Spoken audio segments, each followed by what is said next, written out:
Sir அவங்க அனுப்பிச்சி விட்ருக்காங்க சார், எல்லாரும் சொல்கிறாங்க சார்.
வரும்போது கொடுத்துரு.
பின்னாடி வாங்க எல்லாரும் பின்னாடி இடம் இருக்கு தூக்காதுனே போட்டோகிராஃபர்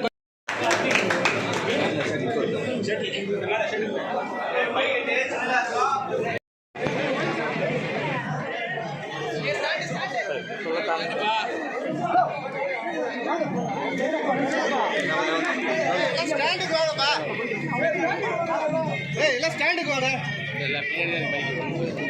வெளியே பவுன்சர் செஞ்சு அப்படியா சரி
மணி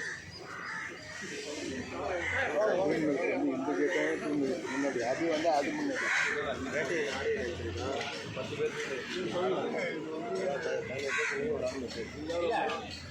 என்ன குறைச்சிடும் என்ன குறைச்சிடும் 10 பேர் அங்கே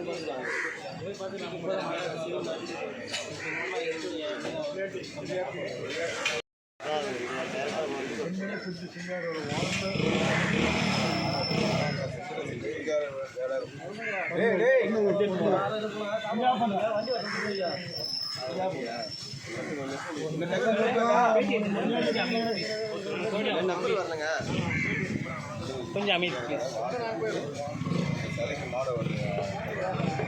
செந்தன செட்டி சிங்கார வாழ்ந்த பகுதியாக வந்து இந்த பகுதி வந்து ஒரு காலகட்டத்தில் எந்தவித ஒரு முன்னேற்றமும் இல்லாமல் இருந்த இந்த பகுதியை இப்போ வந்திருக்கக்கூடிய அமைச்சர் திரு உதயநிதி ஸ்டாலின் அவர்கள் மிக சிறப்பாக இந்த மீனவ மக்களுக்காக ஒரு நவீன மீன் மார்க்கெட்டை கட்டி கொடுத்திருக்காங்க.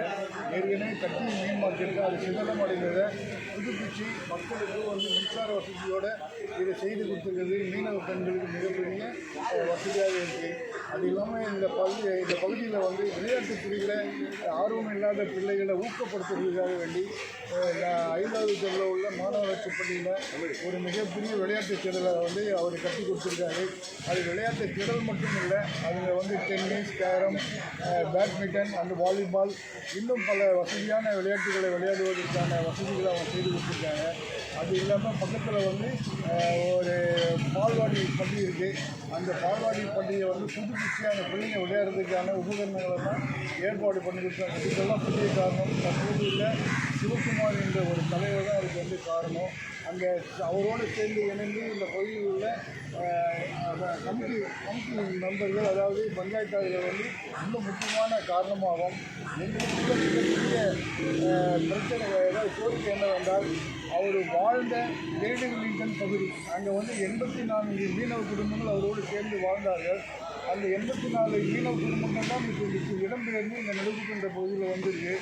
இப்போ அவர் வாழ்ந்த இடத்தை வந்து எங்களுக்கு சிங்காரவர்கள் வளாகம் என்று பெயர் மாற்ற வேண்டும், அந்த பகுதியிலே ஒரு சிலை வைக்க வேண்டும். இதை வந்து 2014 செல்லையா என்கின்ற மூத்த வழக்கறிஞர் அவர்கள் உயர்நீதிமன்றத்தில் வழக்கு தொடர்ந்து அது அவருக்கு சாதகமாக அமைந்தது. அந்த அடிப்படையில் அங்கே வந்து ஏன் அவருக்கு சிலை வைக்கக்கூடாது, அவருக்கு ஏன் மணிமண்டபம் கட்டக்கூடாது, ஏன் அவர்களுக்கு வந்து அவருடைய நினைவாக நூல்நிலை, ஏன்னா 20,000 புத்தகங்களை வைத்திருந்த சிங்காரவேலர் வாழ்ந்த இடத்தில் அந்த இடத்துல வந்து ஒரு நூல் நிலையத்தை அமைக்க வேண்டும் அப்படி என்று உயர்நீதிமன்றமே அதுக்கான ஒரு தீர்ப்பை சொல்லியிருக்காங்க. அந்த தீர்ப்பின் அடிப்படையில் அந்த காலகட்டத்தில் கிட்டத்தட்ட 2 கோடி ரூபாய் நிதி உதவியும் ஒதுக்கியிருக்காங்க. அது இன்றைக்கு 2014 இன்றைய வரைக்கும் பார்க்க போனால் அது வட்டியோடு சேர்த்து குறைஞ்சபட்சம் 3 கோடி ரூபாய் பணம் இப்போ நிதியாக இருக்கிறது. இதை கருத்தில் கொண்டு நாங்கள் என்ன பண்ண ஆட்சி மாற்றம் ஏற்பட்ட பிறகு இந்த தொகுதி எம்எல்ஏ ஆகிய திரு உதயநிதி ஸ்டாலின் ஐயா அவர்களை சந்தித்து அந்த நினைவிடத்துக்கு வர வைத்து அவர்களை பார்வையிட வைத்தோம். அந்த பார்வையிட்டதன் அடிப்படையில் இப்பொழுது அந்த பகுதி மிக சுத்தமாக இருக்கிறது. அவர்கள் வாழ்ந்த முன்னோர்களுடைய நினைவிடங்கள் வந்து புதுப்பிக்கப்பட்டிருக்கு. இப்பொழுது எங்கள் கோரிக்கை வைத்த அடிப்படையில் இப்போ அதற்கான பணிகள் தொடங்குவதாக செய்து கொண்டிருக்கிறார்கள். இருந்தாலும் நாங்கள் மீண்டும் அதை வந்து வலியுறுத்தி கொண்டிருக்கிறோம். இன்றைக்கு கூட அவர் வந்து அதற்கான வழிமுறைகள்லாம் நடந்து கொண்டிருக்கு, நீங்கள் கவலைப்பட வேணாம் என்று ஆறுதல் சொல்லியிருக்காரு என்பது மிகப்பெரிய சந்தோஷமான செய்தி. இது இந்த ஊர் மக்களுக்கு அடுத்து மிகப்பெரிய வெற்றி என்று நாங்கள் கருதுகிறோம். ரெண்டாவது, இந்த சிங்காரவேல கல்வி அறக்கட்டளை மூலமாக இந்த ஊர் பிள்ளைகள் படிப்பதற்கான மிகப்பெரிய ஒரு ஆவணங்களை நாங்கள் கிட்டத்தட்ட ஒரு 30 ஆண்டுகளாக செய்து கொண்டிருக்கிறோம். அந்த அடிப்படையில் இங்கே படித்த பிள்ளைகள் ஒரு 10% இருந்த பிள்ளைகள் இன்றைக்கு கிட்டத்தட்ட 60% உயர்ந்திருக்கிறார்கள். உயர்ந்த பிள்ளைகள் பல்வேறு இடங்களில் வந்து வேலைவாய்ப்பை தேடி சென்றிருக்கிறார்கள். வெளிநாடுகளில் இப்போ பணியாற்றி கொண்டிருக்கிறார்கள். இப்படி இந்த பகுதியில் வந்து ஒரு 50% இருந்த மக்களுடைய தொகை 75% உயர்ந்திருக்கிறது. அதுக்கு தகுந்த மாதிரி இடங்களும் இங்கே இல்லாத காரணத்தால் எல்லோரும் அடுக்குமாடியாக கட்ட வேண்டிய சூழ்நிலை ஏற்பட்டுள்ளது. ஆகவே உதயநிதி ஸ்டாலின் ஐயா அவர்களுக்கு எங்கள் ஊர் மக்கள் சார்பில் மனதார வாழ்த்துக்களையும் கூறி விடைபெறுவது எங்கள் ஊர் தலைவர் சிவகுமார் சார்பிலும் ஊர் பஞ்சாயத்தார் சார்பிலும் சிங்காரவேல கல்வி அறக்கட்டளை சார்பிலும் வாழ்த்துக்களை தெரிவித்துக் கொள்கிறேன். சிவகுமார் சார் ஐயாவுக்கு ரொம்ப நன்றி. வந்து ஊரை போய் நம்ம ரொம்ப நாள் எனக்கு கனவு என் பசங்களுக்கு எல்லாம் நம்ம கட்டித்தரணும் ஒரு ஆசை வந்து பண்ணி கொடுக்குறாங்க. எனக்கு ரொம்ப ஒரு சந்தோஷமான செய்தி தான். சிலை வச்சிருந்தது எனக்கு மிகப்பெரிய சந்தோஷம். அவர் ஐயா வந்து ஒரு மாலை போட்டது பெரிய சந்தோஷம். இன்னைக்கு இந்த சிலை இல்லைன்னா ஒரு ஊருக்குள்ளே வருவாரான்றது எங்களுக்கு தெரியாது. சிலை தான் எங்களுக்கு நடுப்புக்கு வந்து அடையாளத்தை உருவாக்குறது.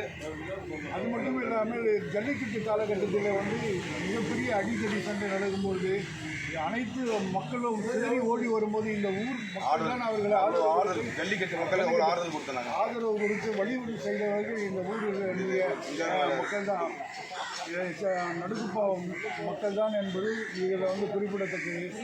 இன்னும் சிலைக்கு முன்னாடி சிலை முன்னாடி